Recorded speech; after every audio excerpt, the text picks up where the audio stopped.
Because we have a lot of discussion out there, just kind of doing a quick reset here, but there's a lot of discussion, between those different peoples out there that claim their belief in the Creator and their belief in Messiah, but they're completely different ways of perceiving what that should look like.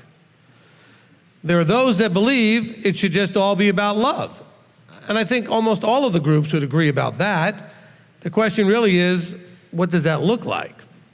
How does that actually manifest? What does it look like to be placed into an action, into functionality? How does that look? Now, of course, some of you say, well, what about Messiah? Well, Messiah is in the middle of helping us have the relationship with the Father. He's not that concerned that we have a relationship with Him in that physical being point of view. It's more about understanding Him as the way, the truth, the life, the light, all of that stuff. Because He said, I came to redirect your focus to the Father, okay? So it's not that we diminish anything about the value of Messiah, but He was all about making sure we had the right relationship with His Father. The two great commands start off with, and you shall love Yahweh your Elohim with all your heart, mind, and being.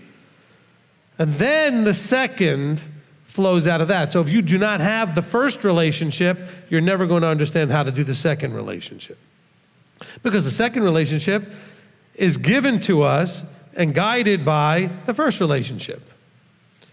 Because we are not going to come into agreement if we don't have some commonality to agree on.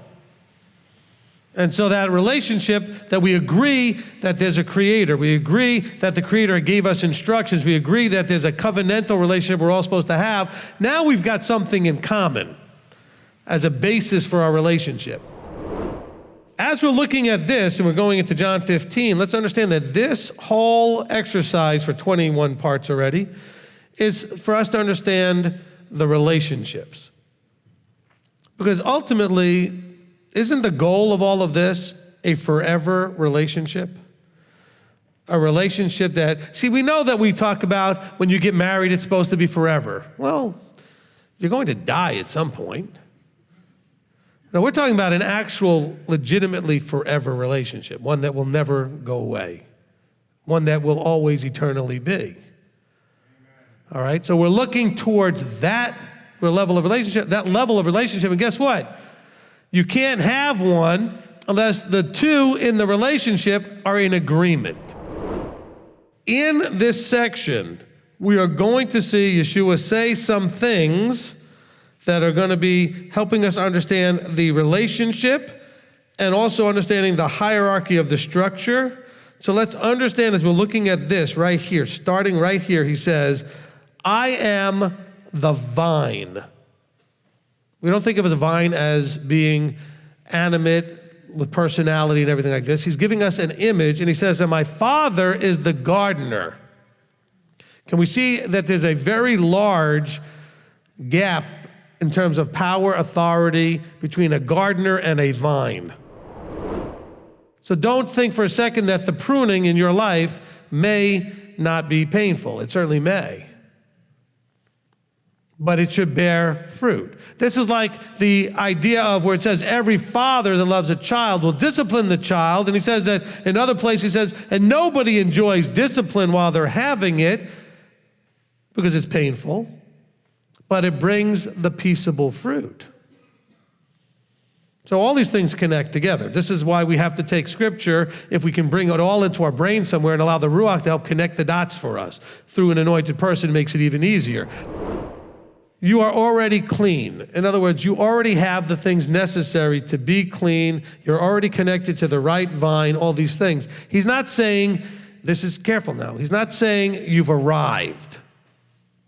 See, this is the big problem from the false vine.